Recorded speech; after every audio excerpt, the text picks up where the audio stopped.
لحظات تاريخية. أنا متأكد أيضا بأن اللاعبون الآن هم يفتخرون بأكثر من أي وقت مضى بأنهم أنجزوا شيئا عظيما، بأنهم صنعوا تاريخا، بأنهم دخلوا مرحلة جديدة.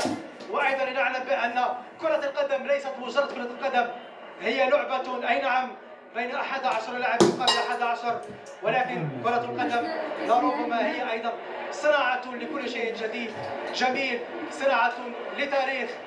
أيضا كرة القدم هي فخر للشعوب، أيضا كرة القدم هي تعريف بالبلاد. نحن نعلم بأن مواقع التواصل الاجتماعي أيضا مواقع البحوث عن اسم المغرب مثلا ارتفع من يبحثون عن اسم المغرب، عن وجهة المغرب بأعداد مضاعفة، أعداد غير مسبوقة.